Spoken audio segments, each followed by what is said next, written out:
देखिए हम लोग आज कौन सा चैप्टर देखेंगे? ट्रायंगल, त्रिभुज। क्या देखेंगे हम लोग? त्रिभुज।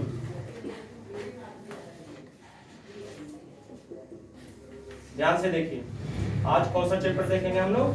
त्रिभुज देखेंगे। त्रिभुज क्या है? त्रिभुज तीन साइड से बनेगा। किससे बनेगा? तीन साइड से, थ्री साइड से देखो बनेगा। इस तरीके से क्या हो गया है, कोई त्रिभुज होगा, इसमें तीन साइड होंगी। अगर इसको ए बोलते हैं, इसको क्या बोलते हैं हम? बी, और इसको क्या बोलते हैं? सी। तो जो ये ए बी है एक साइड, तो इसकी ये हो गई, एक बी सी हो गई इसकी एक साइड, तो ये हो गई, और एक क्या हो गया? सी ए या ए सी, और एक साइड इसकी क्या हो गई? ये हो गई। तो कोई भी त्रिभुज कितनी साइड से बनता है? तीन साइड से, तभी वो क्या कहलाता है? त्रिभुज कहलाता है। समझ रहे? और केवल इसमें थ्री साइड ही नहीं होती, इसमें क्या होता है? तीन एंगल भी होते हैं। क्या एंगल होते हैं इसके? तीन, कोण ए, कोण बी, और कोण क्या हो जाएगा? C. Angle 1, angle A, angle B, angle C, तीन कोण भी होंगे। और क्या होगा? और तीन शीर्ष भी होंगे। क्या होंगे इसके? एक ये शीर्ष ए कहलाता है, एक शीर्ष क्या कहलाता है? बी, और एक शीर्ष क्या कहलाता है?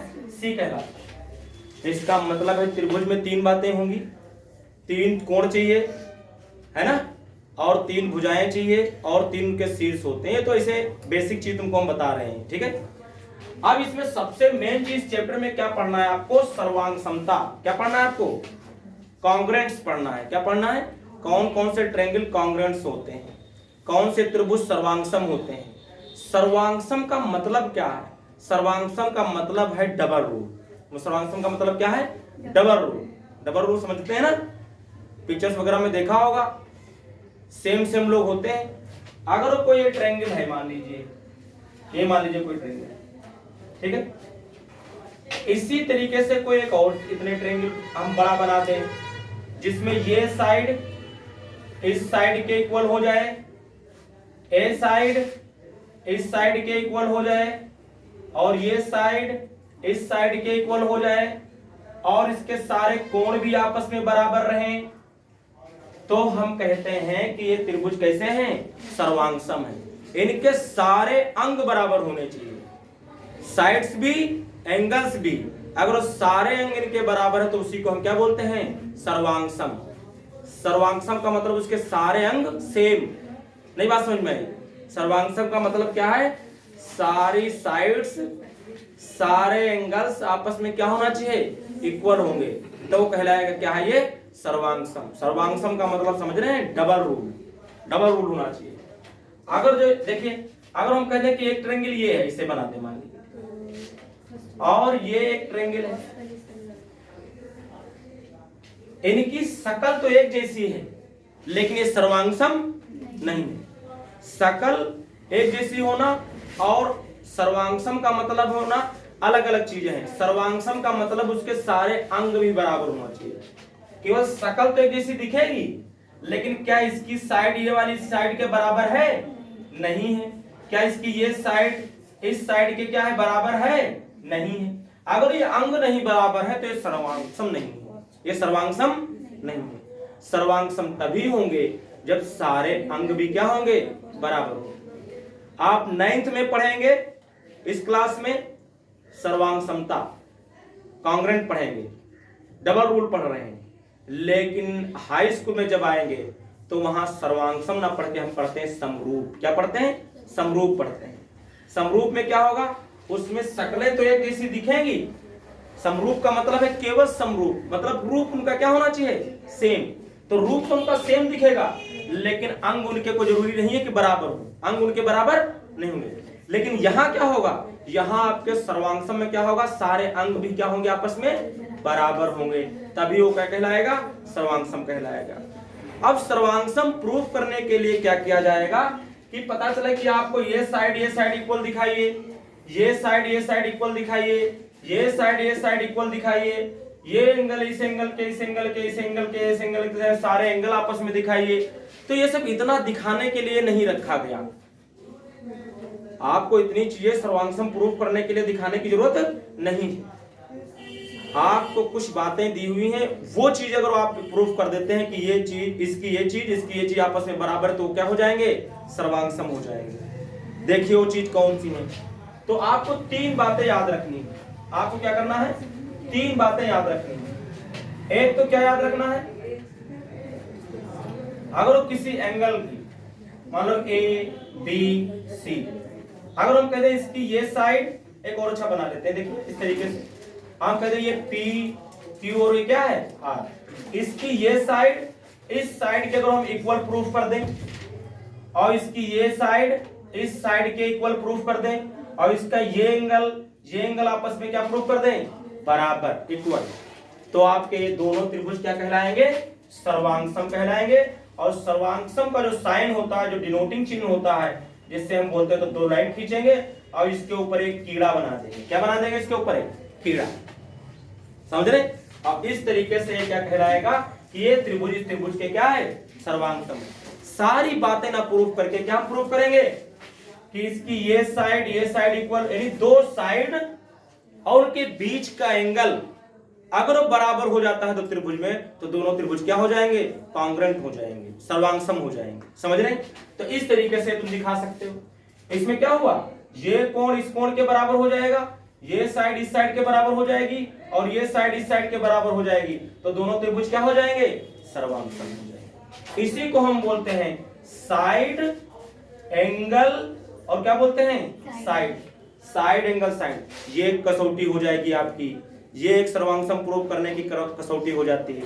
दूसरा पॉइंट क्या है, दूसरा पॉइंट ये है कि अगर कोई एक ट्रायंगल दिया है आपको इस तरीके से ए बी और कौन सा सी, एक इधर मान लो दिया हुआ है आपको पी क्यू आर, क्या हो जाए अगर उसमें 2 एंगल बराबर हो जाए, क्या बराबर हो जाए, ये एंगल मान लीजिए इस एंगल के बराबर हो जाए, ये वाला जो एंगल है ये इस एंगल के बराबर हो जाए, और इनकी ये जो लगी हुई साइड है जिस पर ये दोनों एंगल बने हुए हैं, जिस पे बने हुए हैं, अगर ये दोनों आपस में बराबर हो जाएं, ये और ये बराबर हो जाएं, तब भी हम बोलते हैं त्रिभुज कैसे हैं, ये सर्वांगसम है, कॉन्ग्रुएंट। देखिए अगर ये एंगल इस एंगल के, ये एंगल इस एंगल के और ये साइड लगी हुई जो बराबर अगर आ जाते हैं तो हम कहते हैं त्रिभुज ये क्या है, सर्वांगसम है। और सर्वांगसम होने पर उसकी फिर सारी साइड्स, सारे एंगल्स आपस में क्या होंगे, इक्वल होंगे। सबको प्रूव करना नहीं होता, कुछ बातें प्रूव करनी होती हैं। तो इसमें देखिए एंगल आया, क्या आया, अब ऐसा त्रिभुज क्या हो गए आपके, कॉन्ग्रुएंट हो गए, ये जैसे ही बनाओगे कॉन्ग्रुएंट हो जाएगा। अच्छा इसमें देखिए ये आपका एंगल था, एक था कि नहीं था एंगल, फिर ये क्या है, ये साइड है, क्या है ये साइड है, और फिर ये क्या आएगा आपका एंगल आ जाएगा। तो साइड एंगल साइड ये भी एक कसौटी है प्रूफ करने की। जब हम एक साइड और 2 त्रिभुज बराबर दिखा देंगे, ये नहीं कि आप कहीं और का दिखा दें, जैसे इसमें पता चला ये कोण 2 भुजाएं जो लेंगे उनके बीच का कोण बराबर होना चाहिए, ये नहीं कि आप इस कोण को दिखा दें इस कोण को बराबर दिखा दें, तब नहीं होगा। इसी तरीके से इसमें 2 कोण तो आप बराबर दिखाएंगे और उसमें जो लगी भुजा होगी साइड होगी उसको आप बराबर दिखाएंगे, इस साइड को दिखाने से कोई फायदा नहीं होता। हम जो इसमें इनको इसके लिए जो बता रहे हैं, समझ रहे।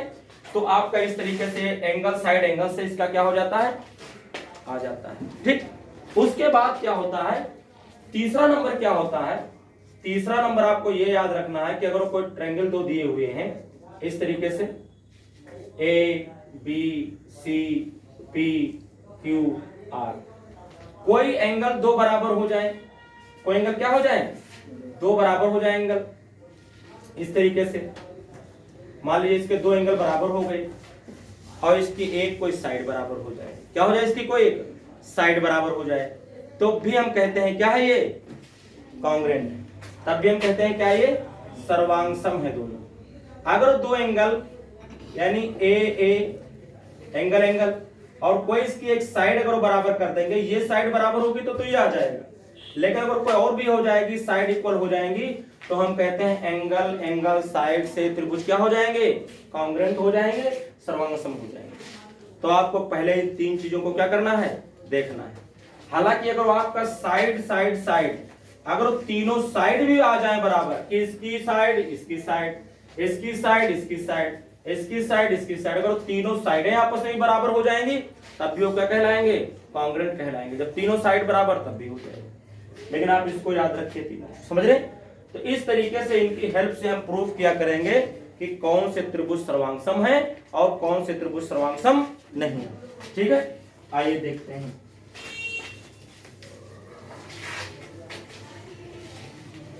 फर्स्ट एग्जाम्पल देखेंगे इसका। सबसे पहले क्या देखेंगे हम? इसका एग्जाम्पल देखेंगे सबसे पहले। देखिए क्या बोल रहा है ये। पहला एग्जाम्पल देखिए किस पेज पे दिया हुआ है आपका।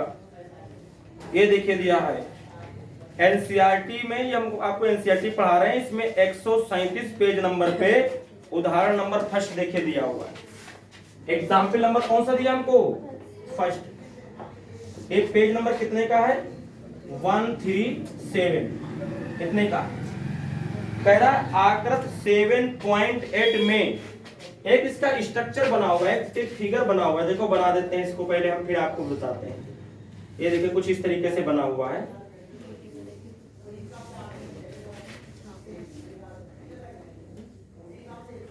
इसमें ये आपको दिखाया गया है बी, ये ए, ये डी और ये ओ, ये सी, और ये दिखाया गया इस तरीके से ये और ये, और आपको ये दिखाया गया कि ये साइड और ये साइड, ये साइड, इस तरीके से दिखाया गया आपको। इतना बना हुआ है। कह रहा है क्वेश्चन कह रहा है आकृत 7.8 में OA बराबर OB, नहीं OA बराबर OB, OA जो है वो OB के क्या है? बराबर, ये गिवन है आपको। और कह रहा है OD बराबर OC, OD बराबर क्या है? OC के भी बराबर, ये भी आपको दिया हुआ है। और ये कह रहा है दर्शाइए कि नंबर 1। देखिए क्या प्रूफ करना है हमको। सबसे पहले तो जो गिवन है वो लिख देते हैं। दिया है, क्या क्या बातें हमको दी है? दिया है कि OA बराबर क्या दिया है हमको? OB दिया हुआ, तथा और क्या दिया हुआ है हमको? OD बराबर क्या दिया है हमको? OC दिया हुआ है। ये दो बातें हमको दी हुई हैं। सिद्ध क्या करना है हमको? सिद्ध करना है, प्रूफ क्या करना है हमको? देखिए फर्स्ट में प्रूफ करना है ट्रायंगल AOD कॉन्ग्रेंट होगा, सर्वांगसम होगा। ट्रायंगल किसके? त्रिभुज किसके? BOC के। और सेकंड हमको जो इसमें दिया हुआ है वो दिया हुआ है कि AD जो है, AD वो पैरेलल है किसके? BC के। ये भी इसमें हमको प्रूफ करना है। ये बातें दो प्रूफ करना है। तो सबसे पहले हम फर्स्ट प्रूफ करेंगे, उपपत्ति। और इसमें हम फर्स्ट वाला लगा रहे हैं। फर्स्ट वाले की बात करते हैं। देखिए कौन सा त्रिभुज आपको प्रूफ करना है? AOD। कौन सा? AOD, ये वाला ट्रायंगल। ध्यान से देखिए, ये वाला ट्रायंगल। और कौन प्रूफ करना है आपको? ट्रायंगल BOC, ये वाला ट्रायंगल। ये आपको प्रूफ करना है कि ये कॉन्ग्रेंट है, सर्वांगसम है। कैसे? आइए प्रूफ करते हैं इनको। देखिए सबसे पहले हम इसमें लिखते हैं, कैसे लिखा जाता है? त्रिभुज AOD और त्रिभुज किसमें? त्रिभुज BOC में। इनमें हम लगा रहे हैं, इसमें और इसमें। क्या गिवन है हमको? हमको गिवन है क्या? ये देखो दिया था OA बराबर कितना दिया था? OB। OA बराबर कितना दिया था? OB। OA बराबर क्या है? OB। ये आपको क्या है? दिया है। फिर आपको दिया था क्या? देखिए दूसरी चीज भी दी थी। OD बराबर क्या दिया था? OD बराबर कितना दिया था? OC। OD बराबर कितना दिया है? OC। ये OD बराबर OC। देखिए इस त्रिभुज की ये भुजा, इस त्रिभुज की ये भुजा आपस में बराबर, इस त्रिभुज की ये भुजा, इस त्रिभुज की ये भुजा बराबर, और इनके बीच, इसके बीच का कोण ये बनेगा और इसके बीच का कोण ये बनेगा। ये कोण आपस में बराबर होंगे? नहीं होंगे? क्यों? क्योंकि ये शीर्षाभिमुख कोण है। बिल्कुल राइट। तो आप लिख सकते हैं कि कोण जो आपको गिवन है क्या? A, उससे पहले लिखते हैं, चलो इसी में लिखते हैं AOD बराबर हो जाए। देखिए AOD मींस ये वाला कोण बराबर हो जाए किसके? BOC। BOC मींस ये वाला कोण आपस में क्या हो गए? बराबर हो गए। ये भी आपका क्या था? दिया था। और ये आपका क्या होता है? अपनी तरफ से लिखेंगे, चूंकि क्या है? ये शीर्षाभिमुख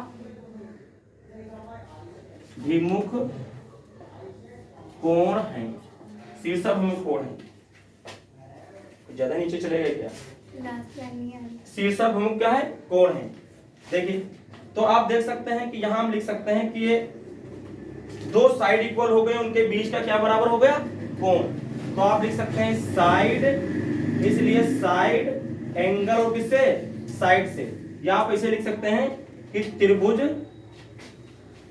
AOD जिसको प्रूव कर रहे थे, सर्वांगसम हो गया, कांग्रेंट हो गया त्रिभुज किसके, BOC के। क्यों हो गया, क्यों हो गया, क्योंकि लिख सकते हैं क्या है, साइड एंगल साइड से, या कसौटी से लिख सकते हैं, क्योंकि साइड एंगल साइड, ये साइड एंगल साइड कसौटी है ना, साइड एंगल साइड कसौटी से, है ना। यानी इसको पढ़ते हैं भुजा कोण भुजा। क्या पढ़ते हैं इसको, इसको हम क्या पढ़ते हैं, इसको बोलते हैं भुजा कोण, क्या बोलते हैं, भुजा, भुजा कोण भुजा बोलते हैं। इसकी कसौटी से ये क्या हो गया, सर्वांगसम हो गया। इसके बाद दूसरा इसका क्या प्रूफ करना था हमको, सेकंड में देखिए ऊपर लिखते हैं, सेकंड में क्या प्रूफ करना था। सेकंड में ये बोल रहा था कि AD जो है, AD ये वाली लाइन AD जो है वो पैरेलल होगी किसके, BC के। ये पैरेलल आपको प्रूफ करना है। तो आप देखिए कैसे प्रूफ करेंगे, चूंकि त्रिभुज AOD सर्वांगसम है त्रिभुज किसके, BOC के। ये त्रिभुज हमने लिख दिया क्या है, ये सर्वांगसम। अभी सिद्ध कर चुके हैं, आप इधर लिख सकते हैं क्या कर चुके हैं, आप सिद्ध कर चुके हैं, सिद्ध कर चुके हैं। आ नहीं रहा क्या, नहीं। कुछ नहीं आ रहा क्या, ये क्या रहा नहीं, अच्छा अच्छा। चलिए देखो इधर बाहर के लिख देते हैं, इधर सिद्ध करके देखो, त्रिभुज क्या सिद्ध करके, आ रहा नहीं आ रहा, त्रिभुज AOD ये कांग्रेंट हो जाएगा किसके, त्रिभुज किसके, BOC। इसलिए और ये क्या कर चुके हैं, हम सिद्ध कर चुके हैं, क्या कर चुके हैं, इसको सिद्ध कर चुके हैं। इसलिए क्या हो जाएगा, कोण जो ये वाला इसका कोण बनेगा, ध्यान से देखिए, अगर कांग्रेंट हो गए तो उसके सारे कोण आपस में क्या हो जाएंगे, बराबर हो। इसका मतलब ये कोण इस कोण के क्या हो जाएगा, बराबर हो जाएगा। अगर कांग्रेंट है तो उसके संगत कोण क्या होंगे, बराबर होंगे। तो कोण ये वाला, ये बोले तो कौन सा, OAD ये बराबर हो जाएगा किसके कोण के, OBC। ठीक है, OBC ये कोण इस कोण के क्या हो गया है, इक्वल आ गया। आप इसी तरीके से क्या दिखा सकते हैं कि ये कोण जो है ये वाला है ना, ये इस कोण के क्या हो जाएगा, बराबर। और अगर जो किसी में इस तरीके से लाइन खिंची हुई है और आप अगर वो एकांतर कोण उनके प्रूफ कर देते हैं क्या है, ये बराबर हैं, तो फिर वो रेखा ये वाली क्या हो जाती है, समांतर हो जाती है, समांतर। देयरफॉर लिख सकते हैं ये एकांतर कोण हो गए, कैसे हो गए, ये एकांतर कोण हो गए हैं। इसलिए क्या हो जाएगा आपका, इसलिए जो आपकी ये साइड हो जाएगी कौन सी, AD जो हो जाएगी, AD वो पैरेलल हो जाएगी कैसे, CD के क्या हो जाएगी, समांतर हो जाएगी। और इस तरीके से ये आपका क्या हो जाएगा, क्वेश्चन जो एग्जाम्पल 1 था कंप्लीट हो गया। ठीक है,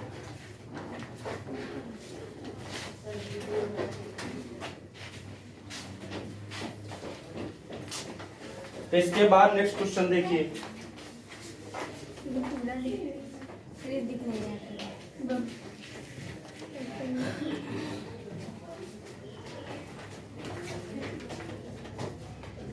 इसके बाद नेक्स्ट क्वेश्चन देखेंगे।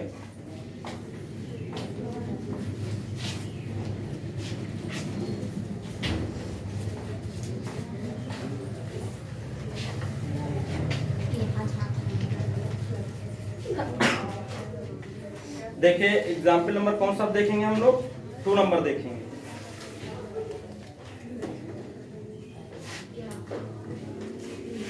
टू नंबर एग्जाम्पल देखिए, कौन सा गिवन है एग्जाम्पल नंबर हमको 2, और ये पेज नंबर 38 पे है। ये क्या कह रहा है, AB एक रेखाखंड है, क्या बोल रहा, AB एक रेखाखंड है और रेखा L इसका लंब समद्विभाजक है। यदि L पर स्थित P कोई बिंदु है तो दर्शाइए कि P बिंदुओं A और B से समदूरस्थ हैं। ये आपको प्रूफ करना है। देखिए, एक बोल रहा है कि ये लाइन एक क्या है, बोल रहा है AB एक रेखाखंड है। AB क्या बोल रहा है? एक कह रहा है AB एक रेखाखंड है। जितना है बोल रहा है देखो उस तरीके से हम बना रहे हैं। कह रहा है AB एक रेखाखंड है और रेखा L इसका लंब समद्विभाजक है। लंब समद्विभाजक का मतलब इसके एक तो लंब है और बिल्कुल इसके बीचों बीच से जा रही है। लंब समद्विभाजक का मतलब, समद्विभाजक का मतलब इसको आधा आधा क्या कर रही है, ये बांट रही है। और लंब समद्विभाजक का लंब समद्विभाजक का मतलब ये आधा आधा क्या कर रही है, बांट रही है। और ये 90 डिग्री पर है, 90 पर ये आ रही है। किस पे? लंब का मतलब है 90 डिग्री। फिर ये कह रहा है यदि L, ये L है, कह रहा है L, यदि L पर स्थित P कोई बिंदु है, इस पर कहीं पर कोई बिंदु क्या बोल रहे हैं, P है। क्या है? कोई बिंदु P है। P है तो दर्शाए कि P बिंदुओं A और B से समदूरस्थ हैं। तो P से दिखाना है कि ये डिस्टेंस जो होगी और जो P से क्या होगी, ये डिस्टेंस होगी, ये दोनों डिस्टेंस आपस में क्या होंगी, बराबर होंगी। ये हमको प्रूफ करके इसमें क्या करना है, दिखाना है। ठीक है, ये साइड हमको इक्वल दिखानी है। तो इक्वल दिखाने तो क्या करेंगे, ये दो त्रिभुज हमारे पास बन जाएंगे। इसको भी कुछ मान लेंगे, इसको मानो C मान लेंगे। क्या मान लेंगे इसको? C। हम क्या करेंगे, इस त्रिभुज को और इस त्रिभुज को क्या प्रूफ कर देंगे, कॉन्ग्रेंट, सर्वांगसम। और जब दो त्रिभुज सर्वांगसम हो जाएंगे तो उनकी सारी साइडें आपस में क्या हो जाएंगी, इक्वल हो जाएंगी। इसकी ये साइड फिर क्या आ जाएगी, इक्वल आ जाएगी। आइए देखिए कैसे प्रूफ करेंगे इसको। देखिए दिया है, क्या क्या बातें हमको दी हुई हैं। हमको दिया हुआ है कि AB रेखा खंड पर रेखा L, AB रेखा खंड पर रेखा L समद्विभाजक है। क्योंकि इसलिए क्या हो जाएगा, इसलिए क्या हो जाएगा, जो AC होगी वो बराबर किसके होगी, BC के। वो BC के बराबर हो जाएगा। AC जो है वो BC के क्या हो जाएगा, बराबर हो जाएगा। और ये कोण भी इसके कितने बनेंगे, 90 डिग्री के बनेंगे। आइए प्रूफ करते हैं। सिद्ध क्या करना है, सिद्ध करना है आपको AP बराबर BP। आपको दिखाना है कि जो ये AP होगी वो BP के क्या होगी, बराबर होगी। ये प्रूफ करना है। इसमें उपपत्ति में देखिए, उपपत्ति में देखिए, हम लगा देते हैं दोनों त्रिभुज में, त्रिभुज ACP में, ACP और त्रिभुज किसमें, और त्रिभुज BCP में, त्रिभुज किसमें, BCP में। देखिए अब इसमें देखिए AC बराबर क्या हो जाएगा, BC। AC बराबर क्या हो जाएगा, BC। क्या है, ये हमको दिया है, दिया है कि नहीं दिया, बताइए आप लोग। ये और ये आपस में बराबर हो जाएंगे। एंगल जो आपका बनेगा ACP, ये बराबर हो जाएगा किसके एंगल के, BCP के। ये भी एंगल 90 होगा तो ये बराबर होगा BCP के। और ये दोनों कितने कितने हैं, 90 डिग्री का। ये भी आपको क्या है, दिया है। ये भी आपको क्या है, दिया। लंब समद्विभाजक था तो दिया है। ठीक है, उसके बाद देखिए क्या होगा, ये साइड बराबर हो गई, ये एंगल। और ये देखिए ध्यान से देखिएगा, जो ये इसकी साइड पड़ेगी, ये बीच वाली जो साइड पड़ेगी, ये साइड इसके लिए भी काम करेगी और ये साइड क्या करेगी, इस ट्रायंगल के लिए भी काम करेगी, नहीं करेगी। ये बीच की दीवार है और बीच की दीवार ये इसके लिए भी काम करेगी और इसके दोनों के लिए काम करेगी ना। इसलिए हम लिखेंगे जो PC है, PC वो आपकी PC के क्या हो जाएगी, बराबर हो जाएगी। क्यों बराबर हो जाएगी, क्योंकि उभयनिष्ठ है। क्या है ये, उभयनिष्ठ है। क्या है ये, उभयनिष्ठ है। उभयनिष्ठ का मतलब कॉमन है दोनों में। तो देखिए हमने क्या दिखाया, ये साइड इस साइड के बराबर आ गई, ये साइड दोनों में कॉमन में हो गई, ये तो इसमें हो गई, और इनके बीच का कोण भी आपस में क्या हो गया, बराबर हो गया। तो क्या हो जाएगा, तो त्रिभुज क्या हो जाएंगे, कॉन्ग्रुएंट हो जाएंगे। देयरफॉर त्रिभुज जो आपका बनेगा कौन सा, त्रिभुज जो लेकर के हम चले थे एसीपी, एसीपी ये कॉन्ग्रेंट हो जाएगा त्रिभुज किसके, बीसीडी के। अच्छा है, कुछ गलती हो गई ना, बीसीडी कहां से आ गया, तो पी था है ना, गलती हो गई, पी। ये दोनों क्या हो जाएंगे, कॉन्ग्रेंट हो जाएंगे। इसलिए अगर दो त्रिभुज सर्वांग सम हैं तो उनकी साइड आपस में क्या होती हैं, बराबर। इसलिए एपी बराबर किसके हो जाएगा, इसलिए एपी बराबर किसके हो जाएगा, बीपी के हो जाएगा। और यही हमको क्या करना था, प्रूव करना, और ये आपका आंसर हो जाएगा। कुछ समझ में आया, नहीं समझ में आया, ठीक।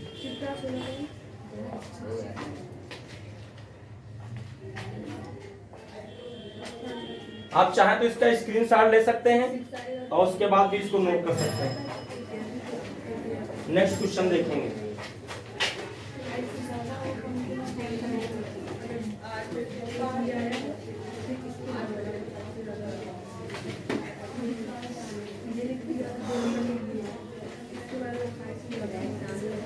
टू नंबर एग्जाम्पल हो गया। इसके बाद देखिए कौन सा एग्जाम्पल पड़ेगा आपको, 3 नंबर पड़ेगा। एक 3 नंबर पड़ रहा है, उसको आप देख लीजिए, ठीक है। एग्जाम्पल नंबर आप कौन सा देखेंगे, देखिए 3 नंबर, और ये आपका पेज नंबर कितने पर गिवन है, 42 पे। ध्यान से देखिए, ये कह रहा रेखाखंड AB एक अन्य रेखाखंड CD के समांतर है। एक रेखाखंड बोल रहे हैं AB जो है, AB वो रेखाखंड किसी CD के क्या है, बराबर है। ये रेखाखंड CD के क्या है, किसी CD के क्या है बोल रहे हैं, ये क्या है, समांतर है। दोनों कैसे हैं आपके, ये समांतर बोल रहा है, क्या बोल रहा है, ये समांतर है। और ओ रेखाखंड AD का मध्य बिंदु है, AD, A ये है और D ये है, AD का मध्य बिंदु, बिल्कुल मिडिल पॉइंट ये बोल रहे हैं क्या है, कोई O, क्या है ये, O है। अच्छा, AD का मध्य बिंदु है।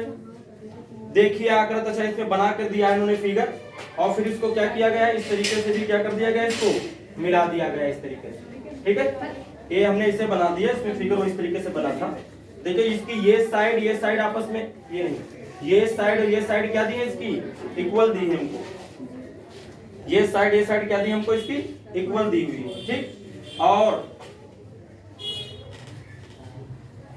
फर्स्ट नंबर के क्या कह रहा है, त्रिभुज AOB सर्वांगसम होगा त्रिभुज DOC के। और कह रहा सेकंड नंबर में कह रहा O रेखाखंड BC का भी मध्य बिंदु, ये भी प्रूफ करना है। देखिए तो क्या हमको इसमें गिवन है, हमको गिवन है कि जो AB है, AB वो समांतर है किसके, CD के। जो AB है वो CD के क्या है, समांतर। एक तो बात ये आपको दी है, दूसरी आपको यह दी कि जो OA है वो OD के क्या है, बराबर है। ये जो OA है ये OD के क्या है, बराबर है। ये क्वेश्चन में बोल रहा। उसके बाद देखिए सिद्ध क्या करना है हमको, नंबर 1 क्या सिद्ध करना है, सिद्ध करना है कि ट्रायंगल जो AOB है ये कॉन्ग्रेंट हो जाएगा ट्रायंगल किसके, DOC के, DOC के।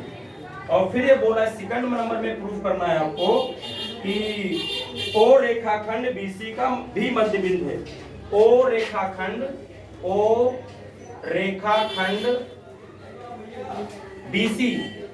BC का भी मध्य बिंदु है। देखिए कैसे लगाएंगे, सबसे पहले त्रिभुज आपको प्रूफ करना है वो ले लीजिए। फर्स्ट नंबर प्रूफ कर रहे हैं, त्रिभुज किसमें, AOB, और किसमें, त्रिभुज DOC में, किसमें, DOC में, इसमें लगा देते हैं। देखिए AOB कौन सा मिलेगा, AOB ये वाला ट्रायंगल, और DOC का मतलब कौन सा है, DOC का मतलब कौन सा है, ये ट्रायंगल। देखिए इसमें क्या होगा, अगर ये लाइन पैरेलल है, AB पैरेलल दिया हुआ है किसके, CD के, देयरफॉर क्या होगा, ये जो एंगल होगा वो इस एंगल के बराबर होगा, नहीं होगा, एकांतर कोण है। और ये वाला एंगल किसके बराबर हो जाएगा, इसके बराबर हो जाएगा। हो जाएगा कि नहीं हो जाएगा, बताइए, ये इसके बराबर होगा, नहीं बराबर होगा, क्योंकि ये पैरेलल लाइन है तो इनके ये कोण ये कोण ये कोण ये कोण आपस में क्या होंगे, इक्वल होंगे, क्योंकि ये एकांतर कोण है। देखिए इसलिए आप लिख सकते हैं OCD, एंगल क्या लिख सकते हैं, OCD ये बराबर किसके हो जाएगा, OBA के। ओ बी ए के, क्यों? क्योंकि एकांतर कोण है। क्या है ये? एकांतर कोण है। दूसरा क्या हो जाएगा? और क्या हो जाएगा? ये वाला लिखिए, देखिए सी या इधर से लिख दो O D C, O D C, O D C means ये वाला एंगल ये किसके बराबर हो जाएगा? ओ ए बी के, ओ ए बी के, चूंकि ये भी क्या हो जाएंगे? एकांतर कोण ही हैं। और क्या बराबर आपको दिया है? और बराबर दिया है कि जो ओए है, क्या है? जो ओए है वो ओडी के क्या है? बराबर है। दो भुजाएं तो वो सॉरी दो कोण अगर एक भुजा बराबर हो तब भी त्रिभुज क्या हो जाते हैं? सर्वांगसम हो जाते हैं। इसलिए आप लिख सकते हैं कि ट्रायंगल ये जो ए ओ बी दिया था ये कॉन्ग्रुएंट हो गया त्रिभुज किसके? डीओसी के, डीओसी के। कैसे ये हो गया है? एंगल एंगल और किससे? साइड से। एंगल एंगल साइड से, कोण कोण भुजा से, है ना? इस कसौटी से क्या हो गया है? सर्वांगसम हो गया। नहीं बात समझ में आई? दो कोण आपस में अगर बराबर हो और एक साइड बराबर हो तो त्रिभुज क्या हो जाते हैं? अभी आपको तीसरी वाली से बताया नहीं था? दो कोण बराबर हो जाए और एक कोई भुजा बराबर हो जाए तो क्या हो जाता है? वो त्रिभुज कैसे हो जाते हैं? वो सर्वांगसम हो जाते हैं ना। वो त्रिभुज सर्वांगसम हो जाते हैं, हमने बताया तो कॉन्ग्रुएंट हो गए। अब इसका सेकंड क्या प्रूव करना था? देखिए सेकंड इधर लिख देते हैं। सेकंड देखिए क्या प्रूव करना था इसका? ओ रेखाखंड बीसी का भी मध्य बिंदु है। ओ रेखाखंड देखिए, ओ जो बिंदु ये दिया है ओ, ये कह रहे हैं रेखाखंड बीसी ये एडी को तो आधा आधा बांट रहा था, लेकिन ये कह रहे हैं किसको? इसको इसको भी बांटेगा तो बांटेगा ही, क्योंकि अगर ये त्रिभुज सर्वांगसम आ गए हैं तो इसकी ये साइड भी आपस में क्या होंगी? बराबर होंगी। क्योंकि त्रिभुज अगर दो कॉन्ग्रुएंट हैं तो उनकी सारी साइड आपस में क्या होती हैं? इक्वल होती हैं। देखिए चूंकि त्रिभुज ए ओ बी कॉन्ग्रुएंट है त्रिभुज किसके? डीओसी के, देयरफॉर आपका जो ओबी होगा वो बराबर किसके हो जाएगा? ओसी के हो जाएगा। जो ओबी है वो ओसी के क्या हो जाएगा? बराबर हो जाएगा। इसलिए आप ये क्या लिख सकते हैं? इसलिए ये वाला जो पॉइंट लिखा हुआ है वो यहाँ पर क्या कर सकते हैं? लिख सकते हैं। इसलिए ओ रेखाखंड बीसी का क्या है? मध्य बिंदु है। और इस तरीके से इसमें कितने एग्जाम्पल दिए थे? 3, और हमने तुमको तीनों क्या कर दिए? बता दिए। अब हम नेक्स्ट डे न्यू वीडियो में आपको क्या करेंगे? एक्सरसाइज बताएंगे।